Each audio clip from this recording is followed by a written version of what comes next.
Welcome to Beyond the Headlines on the WMBD Plus app, where we break down today's local news stories with our very own reporters. I'm Alex Berger.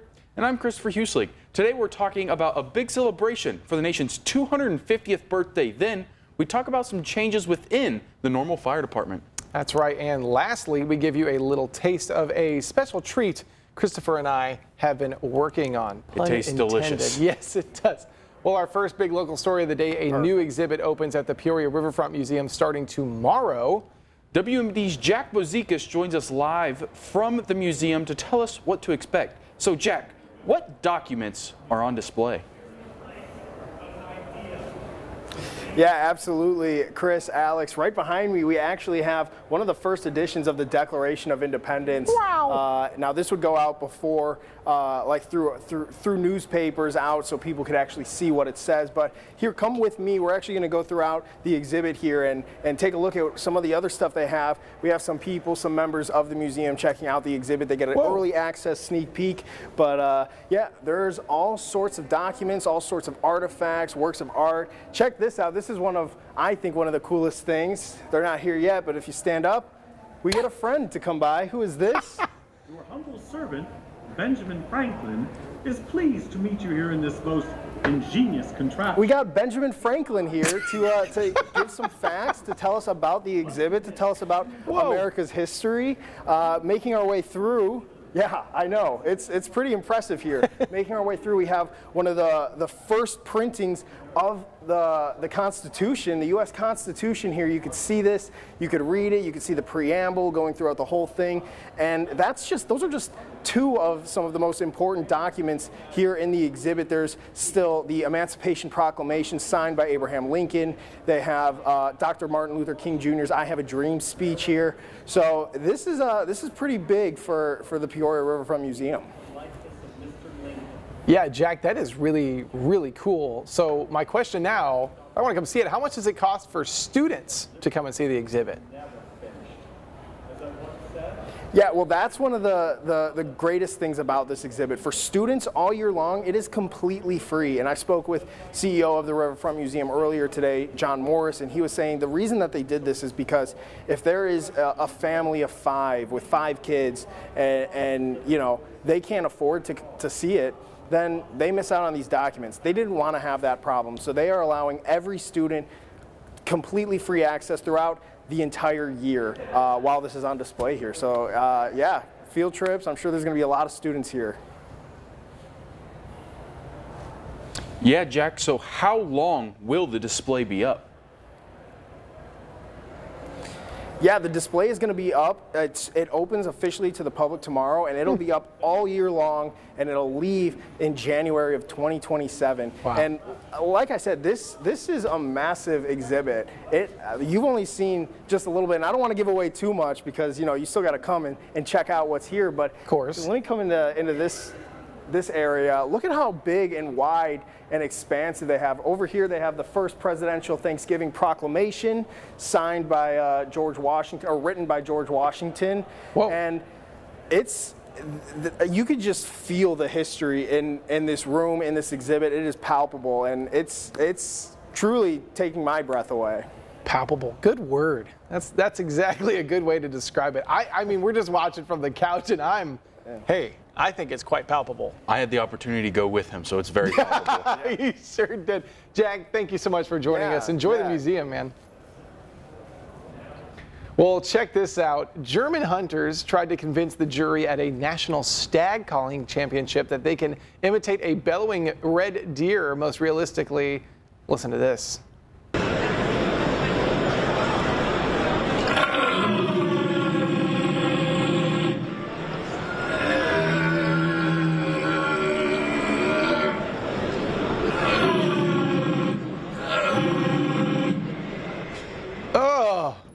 The unique tradition goes back hundreds of years. The hunters used specifically made ox horns, Triton snail shells, glass cylinders, the hollow stems of the giant hogweed, and a number of artificially produced instruments to amplify the sound and resonance. I like to do metal vocals on my free time and in the car and stuff, but this is scary. I wish I could say I'm shocked, but it is Germany. That's very true. Give me your best stag impression. I don't even know where. I've never. What a sound. I went to high school in a small town, so in wood shop people would make duck calls. Sarah deer does want you to calls. try. Would try what? Making that sound. I don't know what a deer sounds like. She says, "Do it." I did it. What's a deer sound like? I've eaten deer. I've never seen one. Like generally they run away when I see them. Yeah. So. Yeah. Well, that's all right. When we come back on Beyond the Headlines, we've got Austin Feeman live from the Twin Cities to tell us about a change in the Normal Fire Department. We'll be right back.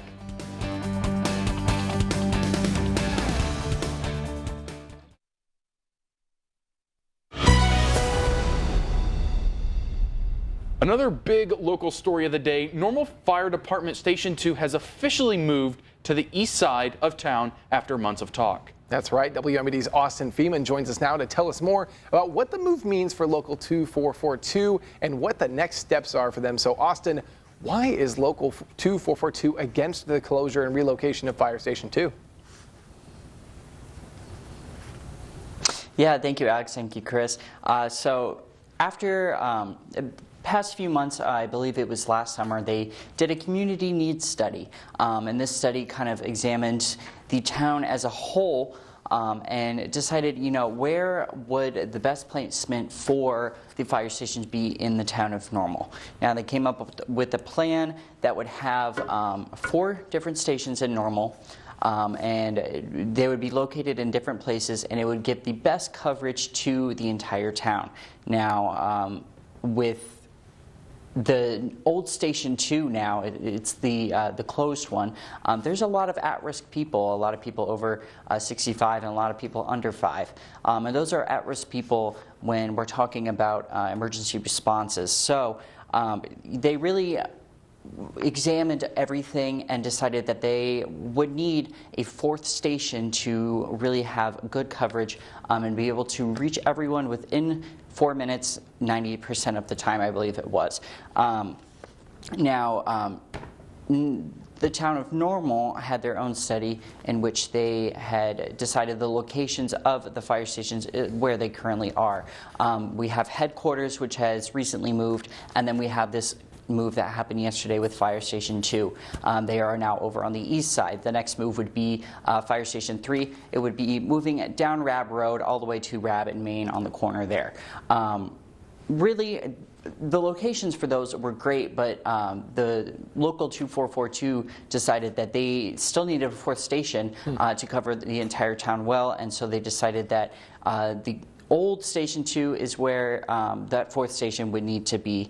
But, they have been holding town halls to inform the public about all of this and about the impacts of moving the station and closing the old Station 2 down would be. And, they had a lot of people do public comments at the last council meeting. I believe it was last Monday. But there was no work session scheduled with the town, which was a little concerning for Local 2442.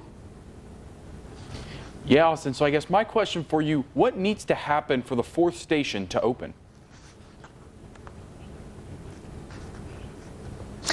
Yeah, so really what needs to happen is a work session with the town council.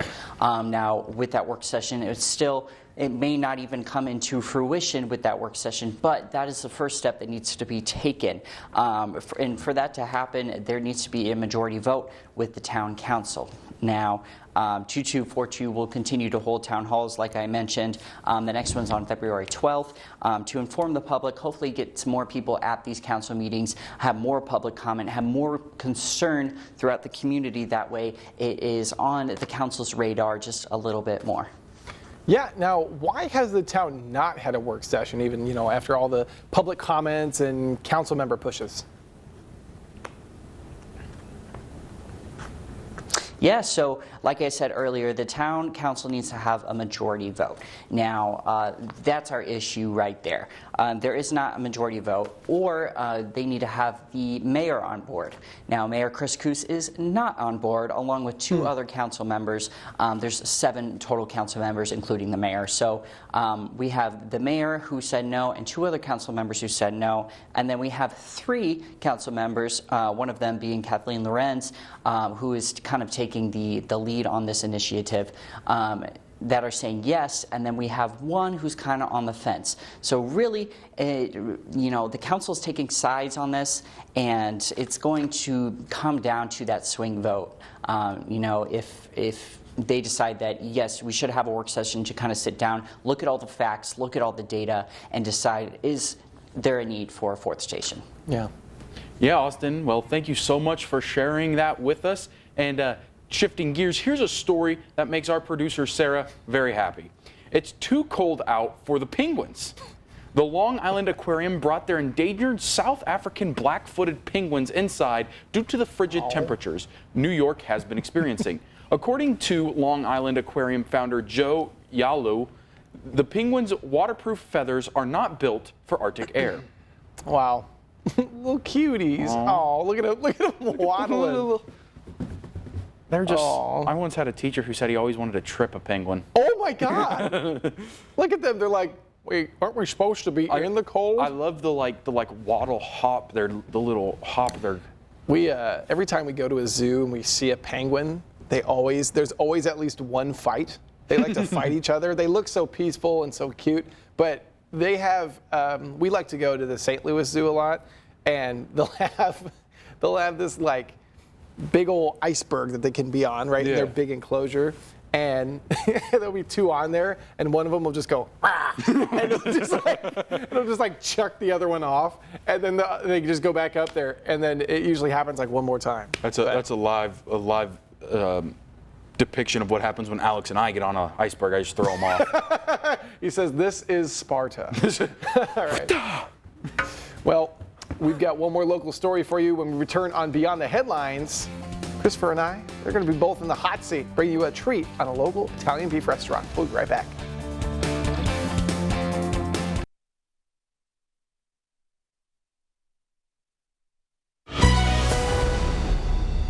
Welcome back. Well, another big local story of the day puts both of us in the hot seat, actually. So Christopher Hueslig, he joins me weekly on a weekly podcast highlighting local businesses and eating tasty food. So Christopher, we're actually both in the hot seat, but I want you to tell me, so who were the people that we went to last week and what makes it special? Yeah, last week's episode was kind of an interesting one because it's kind of blown up, actually. Mm-hmm. We took a trip over to the Heights, a little, just right up the street there, and we visited Frank's Italian Beef, owned by Frank Abnoir and his son Noah.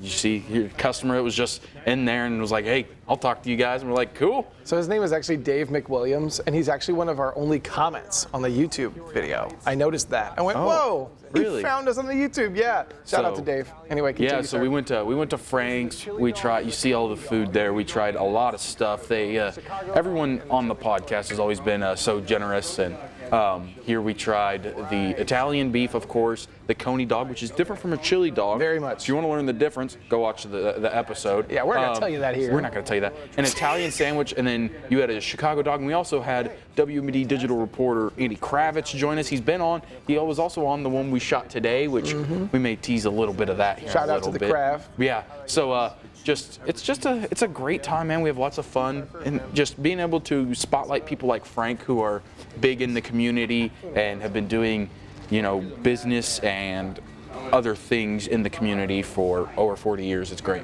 It really is. Yeah. Now, another question I have for you.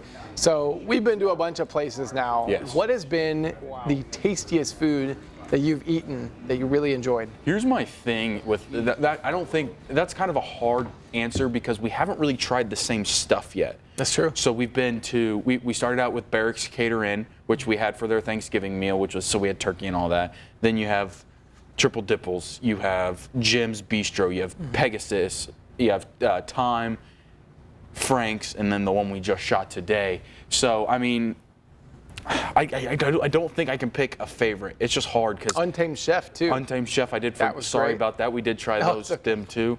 We're getting to a lot of episodes, so I'm forgetting. We are, yeah. I don't think I can pick an overall favorite food that I've eaten. I can. Just because they're all delicious, but Those scallops at Jim's Bistro, Okay, that was hold wild. Up, hold up. I've never had scallops like that in my life. Those were actually delicious. That rocked. Well, it's hard because also one of my favorite items we've tried so far, I tried today.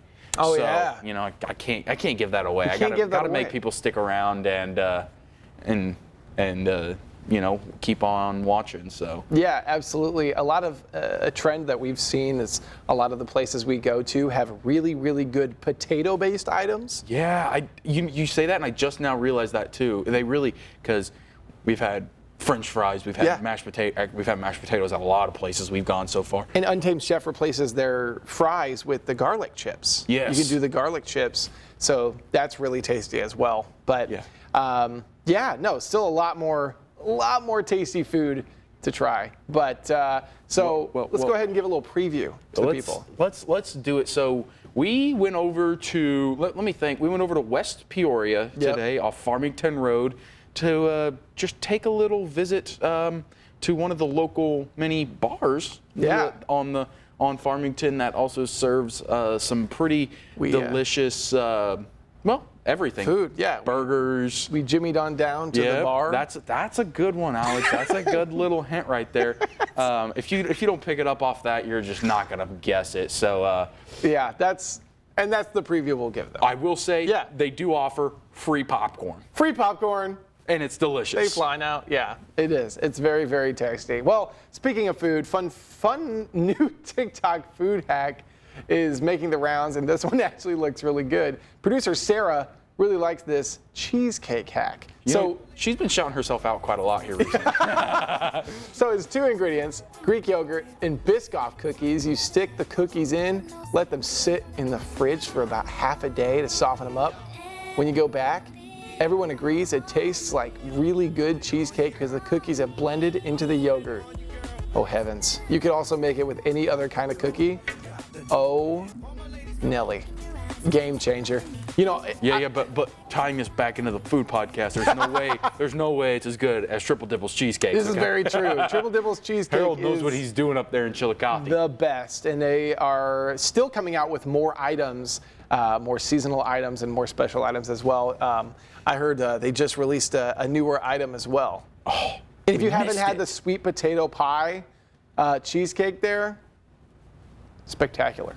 Oh, it's delicious. It's delicious. But that TikTok food trend does look all right. I'm not a yogurt fan, but I'd give it a try. I'll try anything. I liked what I've had at Crumble Cookie for Biscoff, so I think that I would like. I know I like Biscoff. Biscoff is good. It's just I'm a guy who likes food and likes sweets. I'm gonna like the Biscoff cheesecake. Who am I kidding? There will be no critic, review for it. It's literally just yummy, yummy food. Well, with that, thank you for joining us on today's Beyond the Headlines.